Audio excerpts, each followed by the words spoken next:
L'information a été confirmée officiellement hier soir. Marco Rubio, qui a été officiellement nommé par Donald Trump, c'est celui qui va remplacer Anthony Blinken.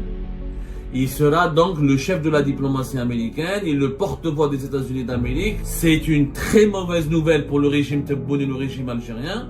Et les Algériennes et les Algériens qui ne connaissent pas encore Marco Rubio, Monsieur Marco Rubio est un dur, est un faucon. Sa caractéristique, c'est qu'il est extrêmement critique contre toutes les dictatures proches de Cuba ou proches du courant de gauche. Les Marocains disent qu'il est proche du lobby marocain, etc. Il a demandé de sanctionner directement l'Algérie. C'est le monsieur qui a demandé des sanctions contre l'Algérie. Il n'est pas dans l'intérêt de Donald Trump ni des États-Unis d'Amérique qu'il y ait une superpuissance militaire en Afrique du Nord qui menace les intérêts des alliés américains. Le Maroc est un allié des États-Unis d'Amérique. L'Espagne, les Émirats Arabes Unis, ils sont les amis intimes de Donald Trump. Tebboune, grâce à lui, on s'est disputé avec tous les alliés de Donald Trump. يعني تبون وشنقريحة كما يقولون بالجزائر داروها كحلة. L'information a été confirmée officiellement hier soir, le 13 novembre 2024, dans la nuit du 13 au 14 novembre. Monsieur Donald Trump, dans l'élection, a chamboulé les rapports de force dans le monde entier, elle est en train de chambouler l'ordre mondial, et nous l'avons même prévu, nous en avons même parlé, que le régime algérien a certainement suivi de près l'évolution des élections présidentielles américaines et que la victoire de Donald Trump signifie beaucoup de choses pour l'Algérie. Le retour de Donald Trump au pouvoir, on en a déjà parlé, va bousculer le monde tel que nous le connaissons. L'issue à la guerre en Ukraine, le renouveau, la relance de la production du gaz de schiste et du pétrole de schiste aux États-Unis d'Amérique, l'impact sur les prix des hydrocarbures sur les marchés mondiaux, la nouvelle doctrine qui sera mise en place avec beaucoup d'acharnement par la nouvelle administration de Donald Trump, l'Amérique d'abord, le rapprochement de l'administration américaine avec le Maroc, les Émirats Arabes Unis et les puissances avec lesquelles le régime Tebboune a de très mauvaises relations et des relations très conflictuelles, sont autant de signaux d'alarme qui exposent notre pays à un danger, pas d'isolement, parce que avec l'administration Biden, on était isolé dans le monde, mais il y avait des contacts approfondis avec l'administration Biden qui a noué des bonnes relations avec le régime Tebboune pour le rapprocher du camp occidental et pour l'éloigner de la Russie. Tebboune a fait des concessions aux Américains avec Biden, mais ils l'ont laissé maintenir sa politique anti-marocaine, anti-émirati, sa radicalité sur la question du Sahara occidental. Avec Donald Trump, ça sera totalement différent. Ce n'est pas l'isolement qui nous menace, c'est malheureusement le risque de s'exposer à des conflits ouverts, pas avec les alliés directs de l'administration de Donald Trump. Et l'administration de Trump elle-même pourrait être tentée de classer l'Algérie sur une liste de pays qu'il faut particulièrement bousculer, qu'il faut particulièrement critiquer, qu'il faut particulièrement déstabiliser parce que elle pourrait être perçue comme une menace contre la sécurité régionale et la sécurité des intérêts américains et de leurs alliés. Et cette peur vient d'être confirmée par la nomination à la tête du secrétariat d'État, qui est le ministère des Affaires étrangères, l'un des postes les plus importants du nouveau gouvernement américain. Vous savez, aux États-Unis d'Amérique, ils n'ont pas des ministres, ils ont des secrétaires d'État et des directeurs centraux. Le gouvernement fédéral américain, le nom de ministre ne n'évoque rien dans le fonctionnement politique des États-Unis d'Amérique. C'est surtout, on parle de secrétaire d'État. Et c'est l'influent sénateur de Floride, d'origine cubaine, Marco Rubio, qui a été officiellement nommé par Donald Trump à la tête de ce que nous pouvons non considérer comme le ministère des Affaires étrangères.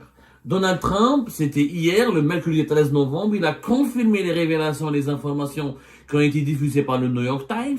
Nous n'avons pas voulu les prendre au sérieux, en tout cas, parce que Donald Trump, c'est quelqu'un qui est un homme très habitué au rebondissement, c'est quelqu'un d'imprévisible, il peut juste pour contrer et emmerder les médias américains, il peut juste pour les démentir, il peut changer son plan et changer les nominations à la dernière minute.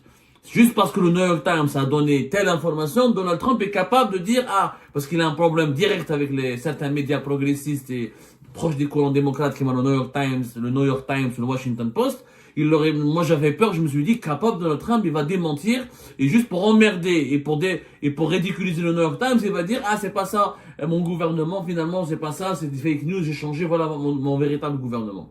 Finalement, le New York Times ne s'est pas trompé. Marco Rubio, il a été nommé au poste de secrétaire d'État.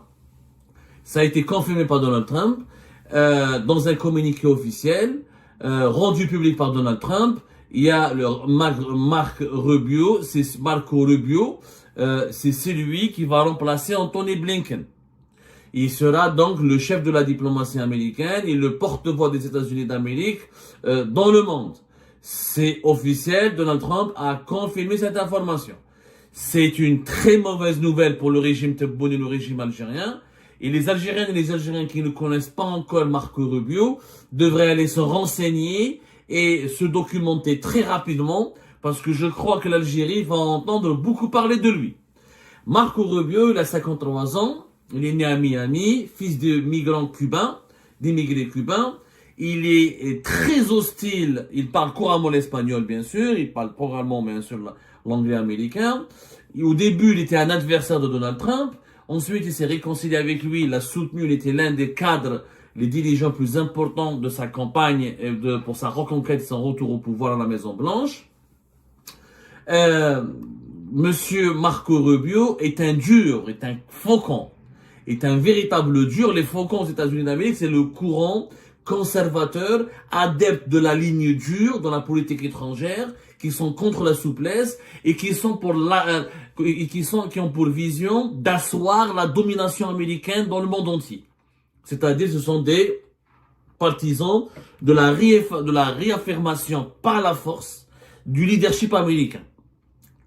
Les faucons croient à la brutalité, croient aux sanctions, ils croient au rapport de force, ils croient à la sévérité pour maintenir le leadership américain.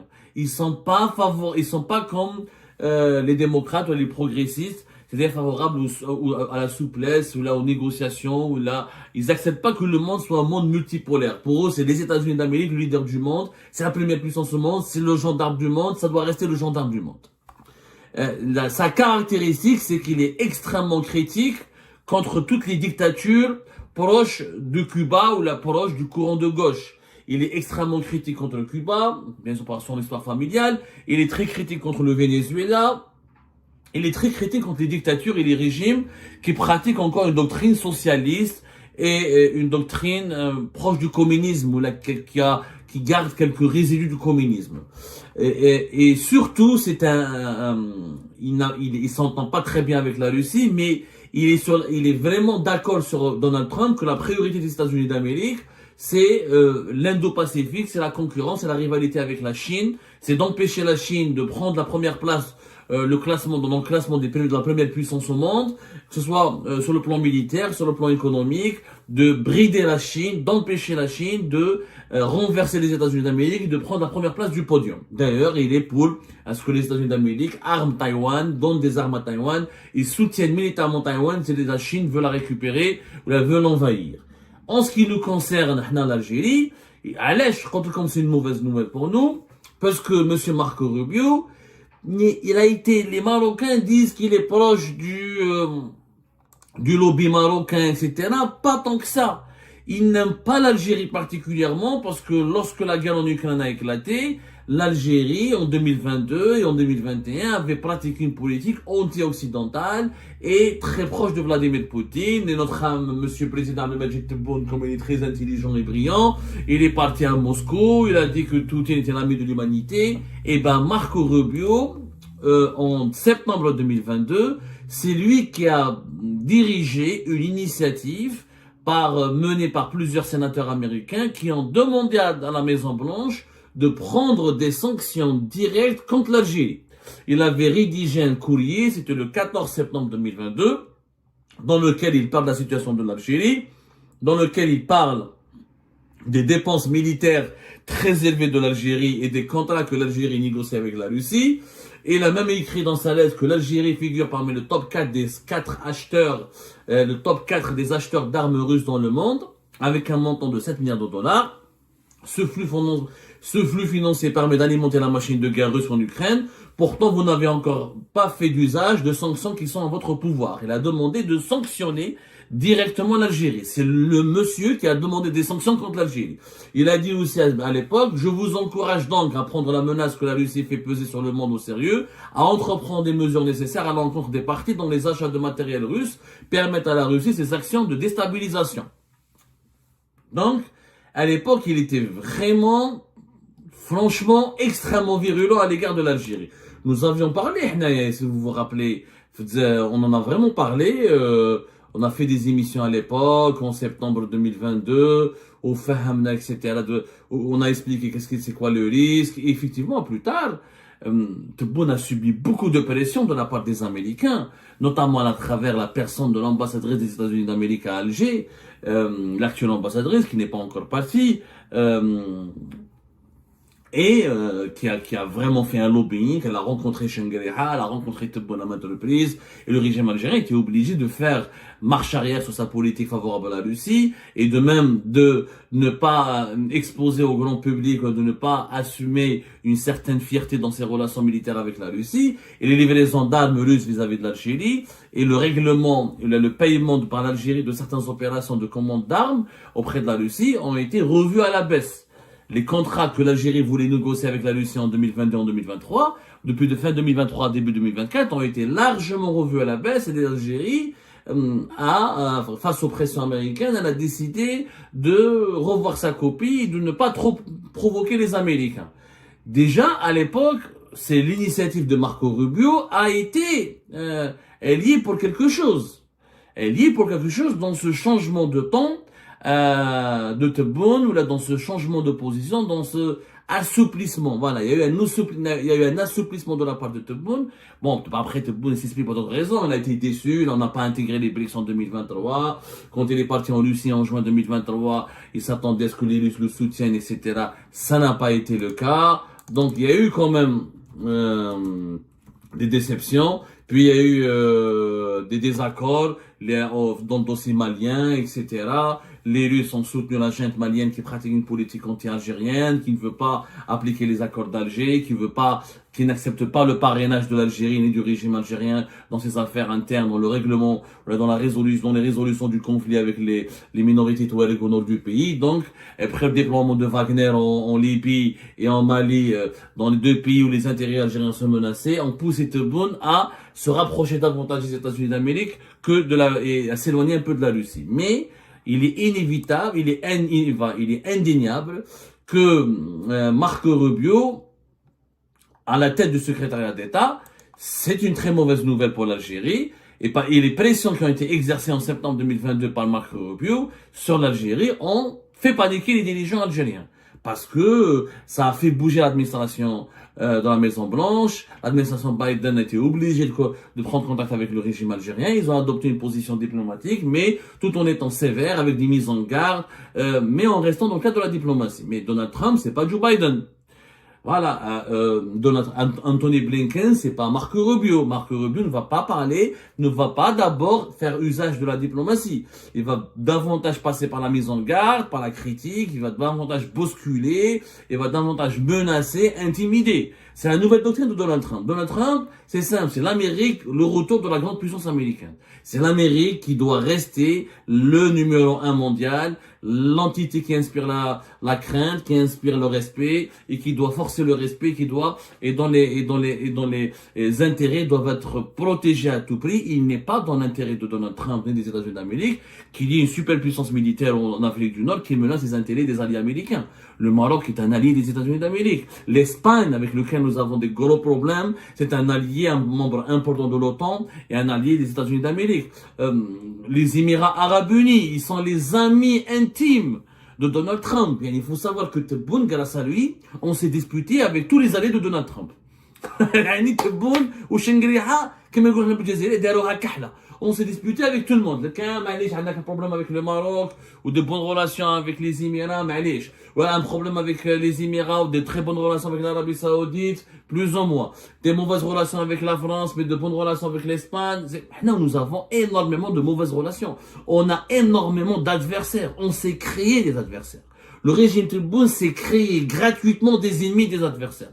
Et ce n'est pas des adversaires, c'est même des ennemis. Parce que le Tebboune a été brutal, il a fait la menace, de l'intimidation, du chantage, il a utilisé l'arme migratoire, il a utilisé la sanction économique, il a utilisé la guerre d'information, les diffamations, les dénigrements médiatiques. Il a été extrêmement méchant par rapport aux Émirats Tebboune. Il a été aussi très méchant avec les Espagnols. Il est en train d'être très méchant avec les Français. Bon, il a un petit peu revenu en arrière parce que, comme par hasard, le conflit avec la France allait prendre de l'intensité au moment où Donald Trump est arrivé au pouvoir. Moi, je suis sûr que l'arrivée à la Maison-Blanche, la victoire éclatante de Donald Trump dans les élections présidentielles américaines, en fait réfléchir Tebboune un petit peu.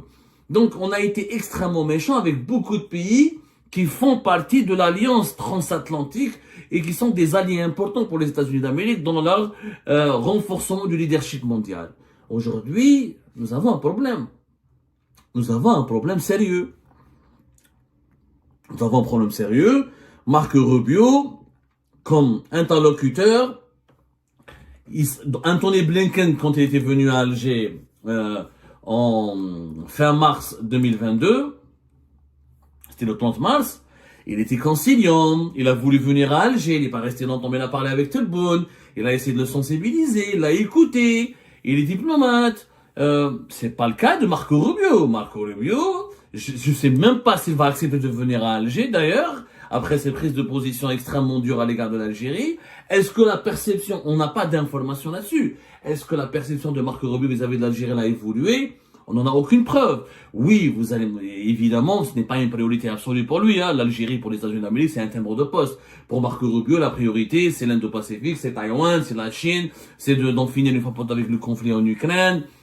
Mais il n'en demeure pas moins que Marco Rubio va ramener son équipe au secrétariat d'État, qu'il aura des conseillers et des sous-secrétaires qui vont aux États-Unis d'Amérique. Ils ont des sous-secrétaires chargés des questions du Moyen-Orient, de l'Afrique du Nord, du Maghreb, etc. Il y aura des bureaux spécialisés dans chaque région à travers le monde, que ce sont ces équipes qui vont s'imprégner de sa pensée, qui vont s'imprégner de son idéologie, de sa perception, qui vont donc reproduire leur politique, ou vont produire une nouvelle politique à la Maison-Blanche à l'égard de certains pays à travers la planète, en s'inspirant des positions et de la perception de Marco Rubio et Donald Trump vont imprimer dans leur nouvelle politique.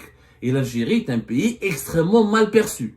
Mal perçu à cause de ses positions, encore une fois, hostiles à l'Occident, hostiles aux intérêts américains et aux alliés américains, à cause de ce rapprochement avec des dictatures et des régimes autoritaires que les États-Unis d'Amérique n'apprécient pas du tout, et surtout que Marco Rubio fait partie de cette génération de dirigeants américains qui perçoivent l'Algérie comme un facteur d'instabilité. Je crois un régime militaire anciennement communiste, lié encore à l'Union soviétique, avec une organisation très soviétique. Je crois une petite Corée du Nord en Afrique du Nord, et ça les Américains ne l'apprécient pas du tout. Je parle des Américains de Donald Trump, de l'administration de Donald Trump.